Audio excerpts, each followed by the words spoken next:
సినిమాలో కావ్య తప్పర్ ఉంటది భయ్యా. Hi hello people, welcome to movie Mad Max. Puri Jagannadh and Ram Pothineni blockbuster Ismart Shankar combination is back. ఇది హీరోకి డైరెక్టర్ కి చాలా క్రూషియల్ మూవీ అండ్ వాళ్ళిద్దరి కెరియర్ లో హిట్ అవ్వాల్సిన మూవీ. అదే డబుల్ ఇస్మార్ట్. సో వీళ్ళిద్దరి కాంబినేషన్ లో వస్తున్న ఈ మూవీ నుంచి ఆల్రెడీ ఫస్ట్ సాంగ్ అయితే రిలీజ్ అయిపోయి ఇన్స్టెంట్ చార్ట్ బస్టర్ అయిపోయింది. అదే స్టెపమార్ సాంగ్. దానికి సంబంధించిన రివ్యూ కూడా మన ఛానల్ అప్లోడ్ చేసాం. మరి ఆ మూవీకి సంబంధించిన సెకండ్ సాంగ్ అయితే ఈ రోజు రిలీజ్ చేశారు. అదే మార్ ముంతా చోట్ చింత. సో ఇది ఆ సాంగ్ టైటిల్ అయితే. అండ్ ఇక సాంగ్ చూడడం అయితే జరిగింది. ఎలా ఉందనే విషయానికి వచ్చేస్తే, వీళ్ళిద్దరు కాంబినేషన్ లో వచ్చిన ఇస్మార్ట్ శంకర్ లో ఒక సాంగ్ ఉంటుంది, దిమాగ్ ఖరాబ్ అనే సాంగ్.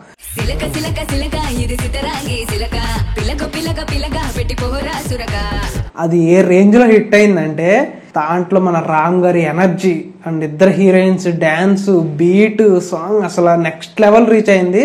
అండ్ సినిమా హిట్ అవ్వడానికి అదొక వన్ ఆఫ్ ది రీజన్ అని చెప్పాలి ఆ సాంగ్ అని. నాకు ఈ సాంగ్ విన్నప్పుడు ఈ సినిమాలో సేమ్ అదే ఇది అనిపించింది. ఇదే దిమాగ్ ఖరాబ్ స్క్వేర్ అనిపించింది నాకైతే. సేమ్ యాస్టీజ్ ఉన్నట్టుంది. బట్ ఆ రేంజ్ లో ఉందా అంటే, విన్నాను ఒక 5 times విన్నాను. నాకు జస్ట్ ఓకే ఇష్గా అనిపించింది. మరి నాకు అది ఆన్ స్క్రీన్ మీద చూస్తే ఎలా ఉంటుందో తెలియదు, కానీ వింటున్నప్పుడు అయితే 5 times విన్నాను. నాకు జస్ట్ ఓకే ఇష్గా అనిపించింది. కానీ సాంగ్లో స్టెప్లు ఉన్నాయ్యా రామ్ గారి నెక్స్ట్ లెవెల్ ఉన్నాయి అంతే. అండ్ దీంట్లో గెటప్ సీన్ కూడా ఉన్నాడు ఈ సాంగ్లో.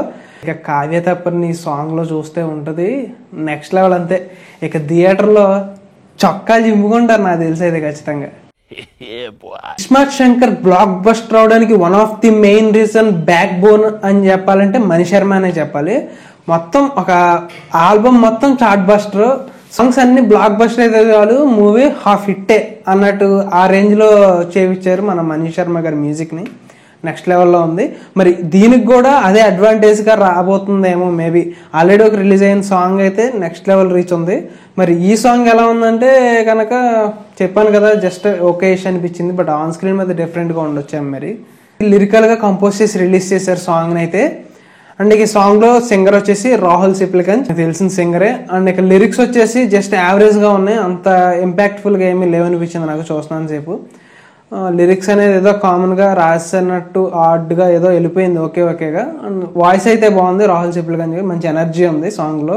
నాకు ఈ సాంగ్ గురించి ఏం చెప్పాలని ఆన్ స్క్రీన్ మీద చూసి చెప్పాలి. జస్ట్ మనకి సాంగ్ విన్నంతలో నాకు ఓకే అనిపించింది. అండ్ ఈ మూవీ August 15th అయితే వరల్డ్ వైడ్ గా రిలీజ్ అవబోతుంది. అండ్ దీంట్లో సంజయ్ దత్ గారు కూడా one of the important role చేస్తున్నారు. సో చూద్దాం మూవీ ఎలా ఉంటుంది ఏంటనేది. Meet in the next video. Bye.